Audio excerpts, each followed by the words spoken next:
భర్త భార్య వాళ్ళ ప్రియుడికి ఇచ్చి పెళ్లి చేసి వాళ్ళిద్దరిని సాగదోలాడు. వినడానికి కొంచెం విడ్డూరంగా ఉంది కదా, కానీ ఇది అక్షరాల నిజం. ఏంటి ఇలా కూడా చేస్తారా భర్తలు? ఎవరైనా భార్యలు వేరే వాళ్ళతో అక్రమ సంబంధాలు పెట్టుకుంటే భర్తలకు బీపీ లేస్తుంది, లేకపోతే వాళ్ళిద్దరి మధ్యలో గొడవలు అవుతాయి, ఇవన్నీ జరుగుతాయి. కానీ నిజంగానే భార్యని వాళ్ళ ప్రియుడికి ఇచ్చి పెళ్లి చేసి జాగ్రత్తగా అత్తగారింటికి తోలే అంత ఎవరికైనా ఉంటుందా? అంటే భర్తలకు అంత డేర్ ఉంటుందా అన్నది నా సందేహం. బట్ ఏటకేలకు ఇదైతే నిజంగానే జరిగింది. ఇది ఉత్తరప్రదేశ్లో అయితే చోటు చేసుకోవడం జరిగింది. ఇది చూసిన ప్రతి ఒక్కరు కూడా షాక్కి గురవుతున్నారు. ఏంటి సమాజంలో ఇలా కూడా జరుగుతుందా అనే ప్రశ్న అయితే వ్యక్తమవుతుంది. సో ఇక్కడ ఏం జరిగింది అన్నది మనం ఒకసారి ఇన్ డీటెయిల్గా చూసుకున్నట్లయితే, వాళ్ళు ఉత్తరప్రదేశ్లో ఉంటారు. సో వీళ్ళిద్దరికి 21 సంవత్సరాల క్రితమే అయితే వీళ్ళిద్దరికి పెళ్లి జరిగింది.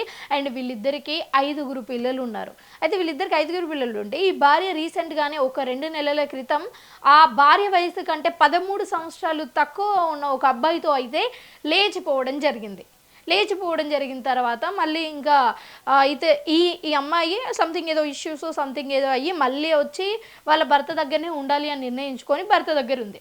ఇంకా భర్త దగ్గర ఉన్న తర్వాత భర్తకి అలాగే భార్యకి వీళ్ళిద్దరి మధ్యలో కూడా చిన్న చిన్న పొరపాట్లు, అలాగే చిన్న ఈ గొడవలు ఇవన్నీ కూడా స్టార్ట్ అయ్యాయి స్టార్టింగ్లో.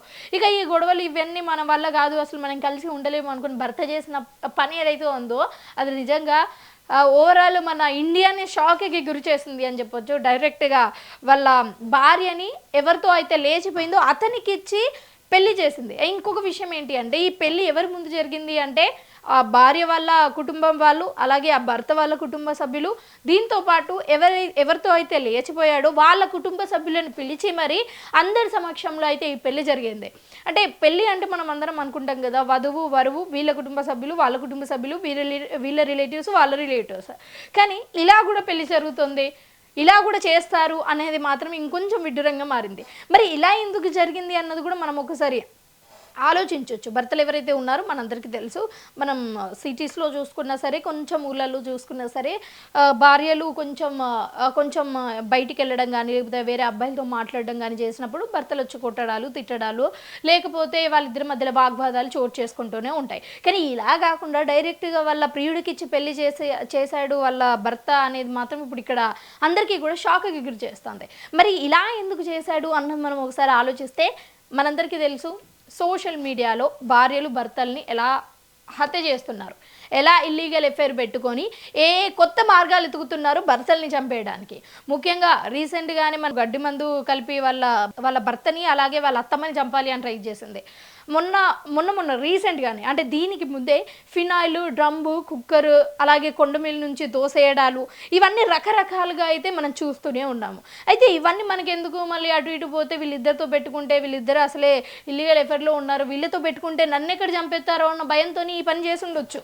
ఎందుకంటే తెలుసు కదా, ఈ మధ్యలో సోషల్ మీడియాలో ఇదే వైరల్ అవుతుంది, ఇల్లీగల్ ఎఫైర్ పెట్టుకోవడాలు, ఎవరినైతే పెళ్లి చేసుకున్నారో వాళ్ళని చంపేయడాలు. సో ఇదంతా మనకొద్దు, మనం హ్యాపీగా మన బ్రతుకు లీడ్ చేసుకుందాం, ఒకవేళ ఇష్టం ఉంటే ఉందాము, ఇష్టం లేకపోతే విడిపోదాము, అంతేగాని ఇలా వేరే వాళ్ళతో ఎఫైర్లు పెట్టుకొని ఉన్న వాళ్ళని చంపేయడాలు వద్దు అనుకొని ఈ పని చేశాడు అని కూడా మనం అనుకోవచ్చు. సో ఏదేమైనప్పటికీ కూడా ఈ జనరేషన్లో ఇలా తన భార్యని తన ప్రియుడికి ఇచ్చి పెళ్లి చేసి ఇంటి నుంచి తోలేయడం ఏదైతే ఉందో అది నిజంగా మీకు ఎలా అనిపిస్తుందో ఒకసారి కింద కామెంట్ సెక్షన్లో కామెంట్ చేయండి.